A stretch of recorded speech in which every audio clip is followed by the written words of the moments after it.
Existe una ley invisible en el universo del dinero físico. Una regla silenciosa que separa a las personas comunes de los verdaderos cazadores de historia.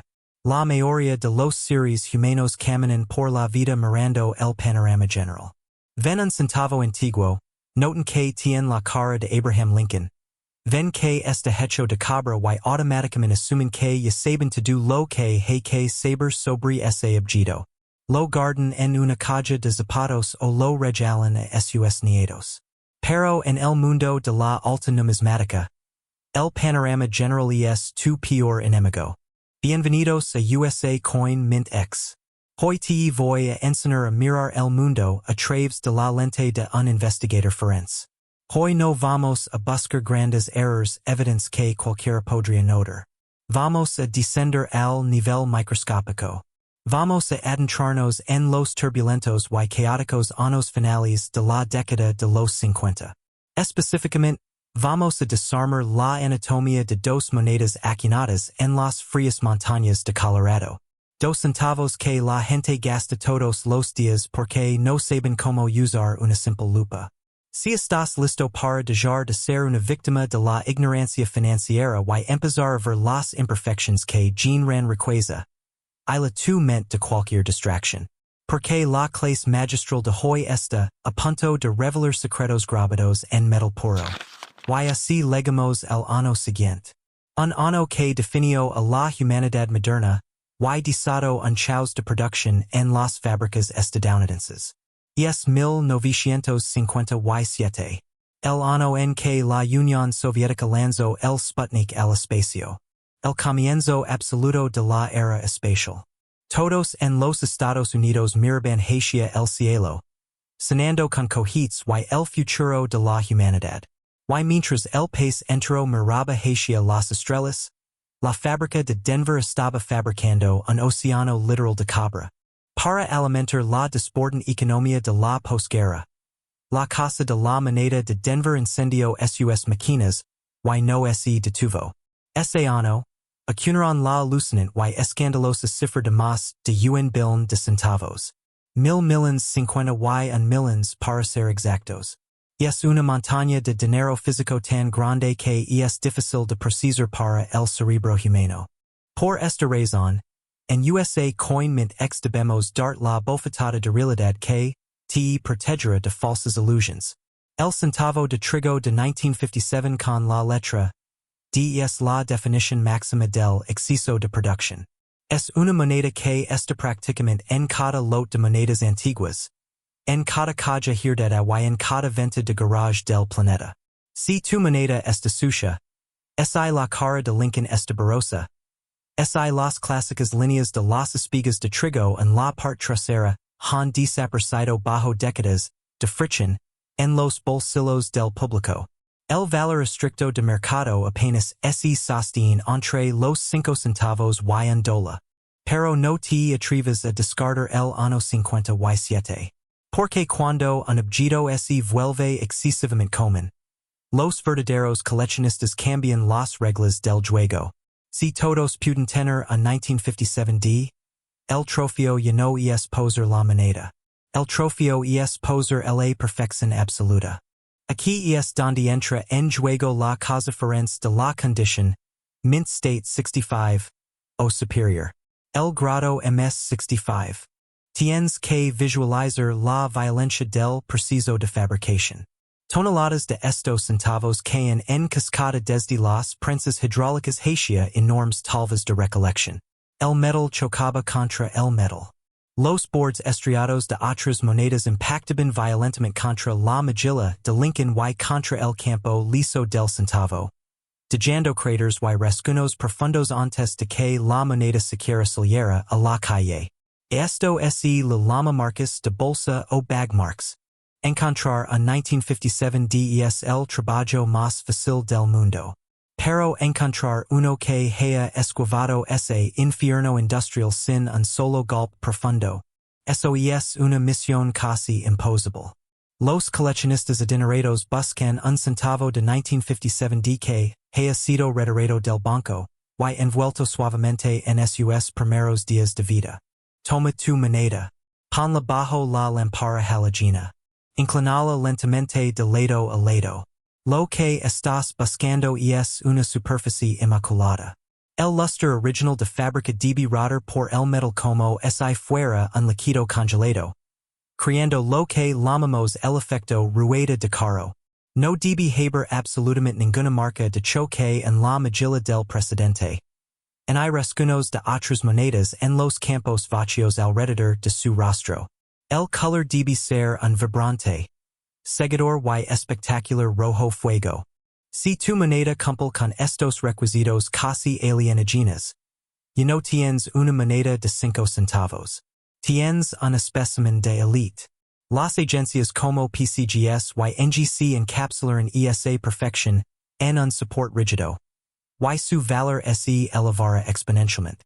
Los completistas que construyen los registros más competitivos del mundo necesitan países MS65 o superiores para coronar sus colecciones. Pero aquí está la trampa final.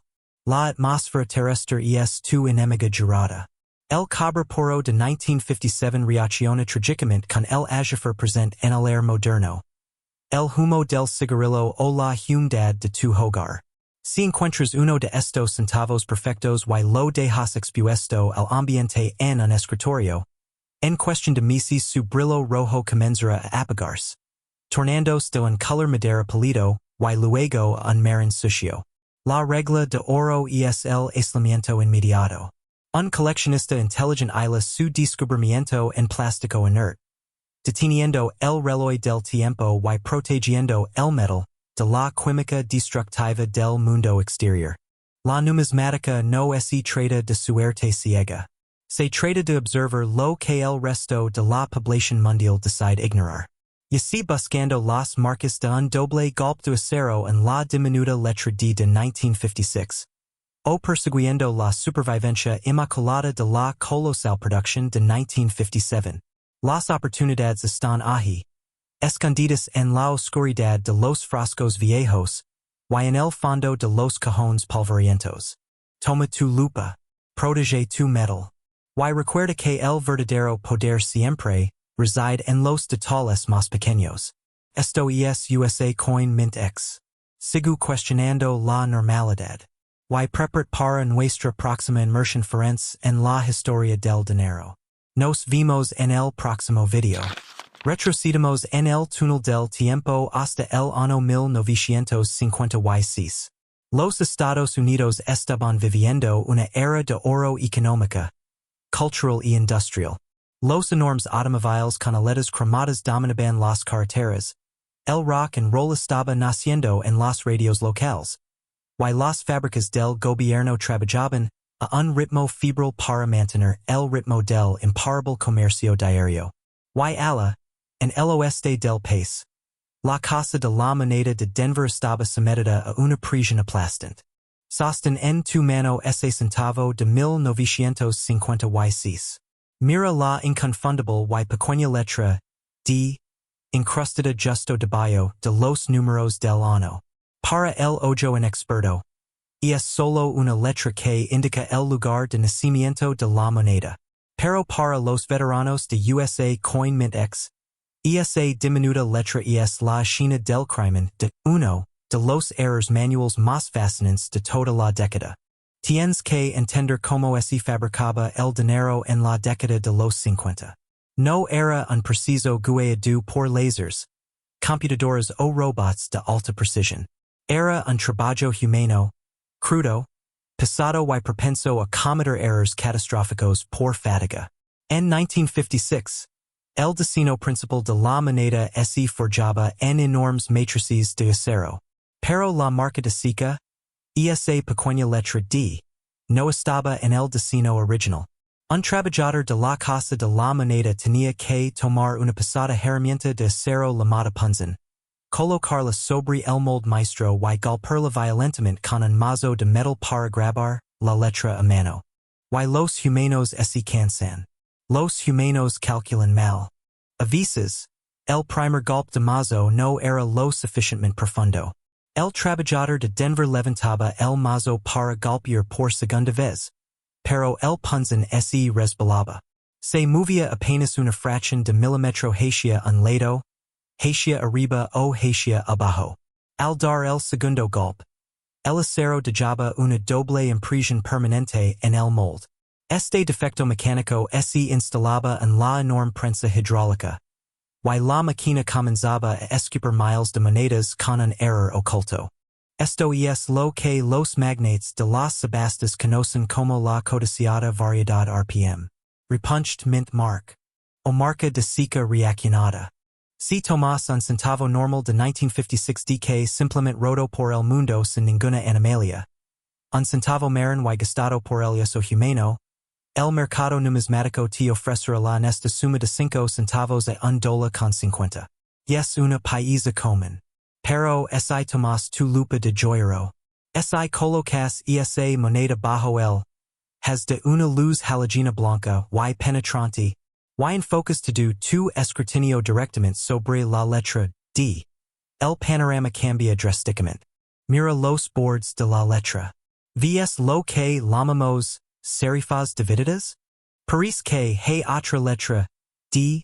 Fantasma intentando escapar por debajo de la letra principal? Si puedes ver una cava de metal adicional. Una sombra dura encrustada en el cobre salido. Tu corazón debe acelerarse. Acabas de descubrir una animalia industrial congelada en el tiempo. Un RPM.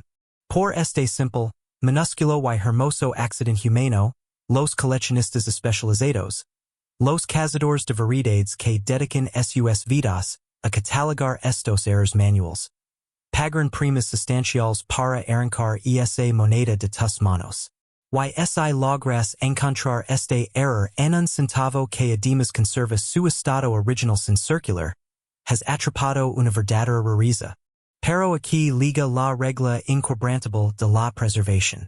Al buscar este error, mucha gente usa palillos de madera, agujas o alfileres para intentar limpiar la edad que se acumula alrededor de la letra D, creyendo que así verán mejor el error. Nunca hagas eso. Jamás raspes la superficie de la moneda. El cobre es increíblemente vulnerable a la fricción de los metals y maderas duras. Un solo rayón artificial cerca de la marca de seca hará que las agencias certificadoras la clasifiquen como moneda de nada. El valor premium de tu hallazgo será destruido en un abrir y cerrar de ojos por tu propia impaciencia. Usa solo tu vista y la luz. Deja que el metal hable por sí solo.